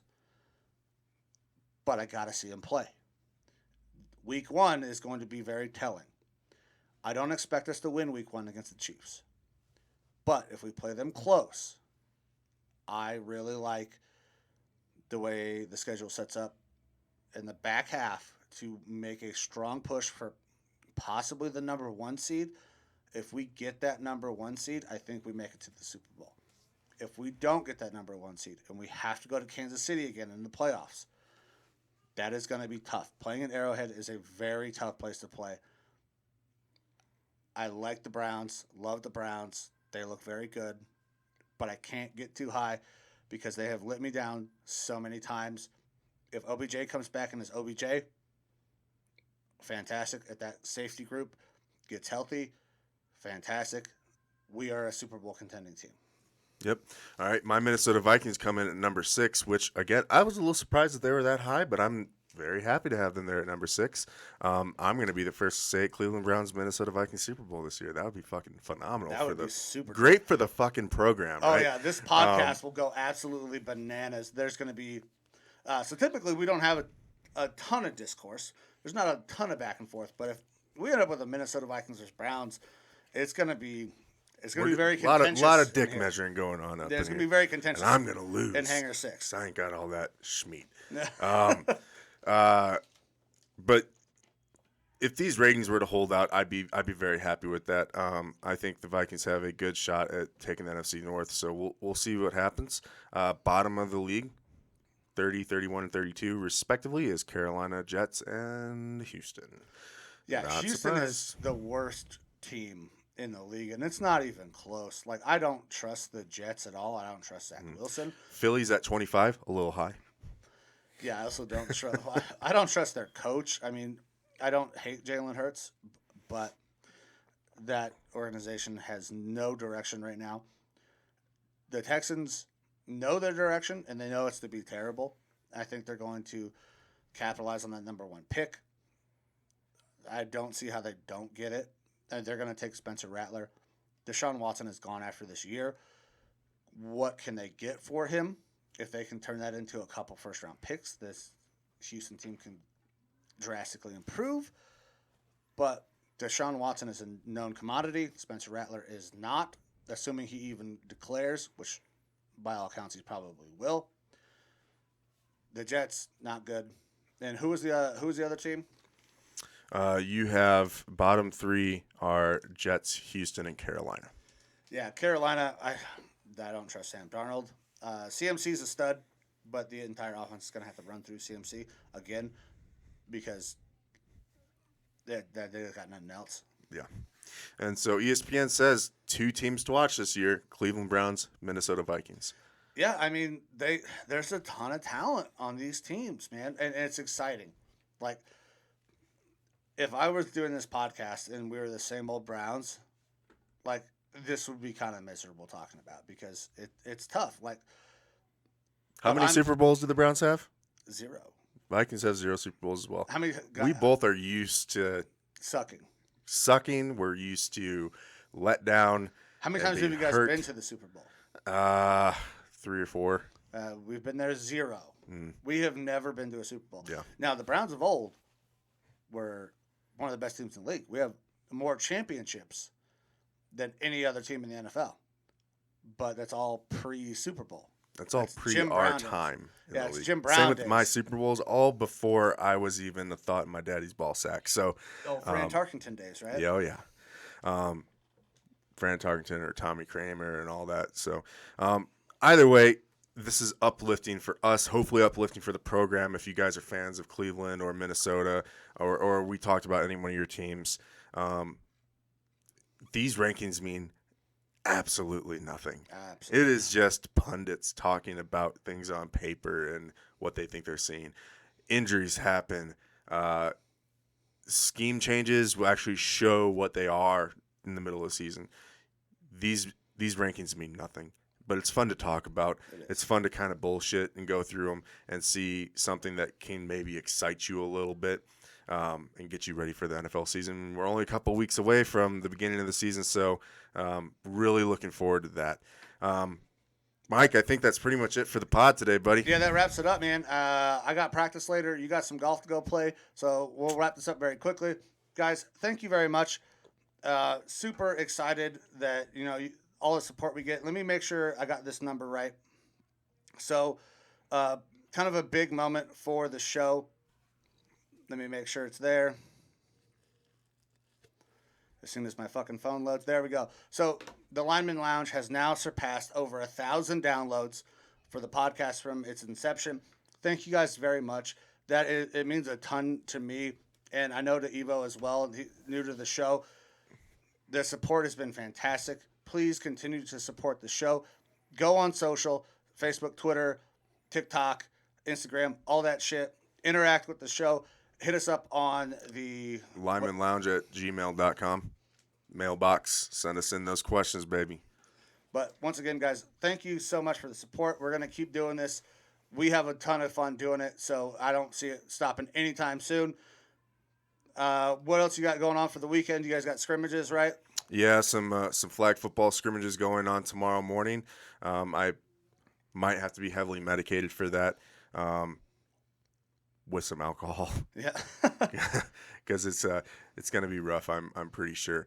Hopefully the kids have fun. That's what it's all about. Yeah. And then we got game one. Got my son's helmet. Colts play their first game up in Tucson tomorrow, so we're looking to get a big W against the team that has kind of run the league for a while.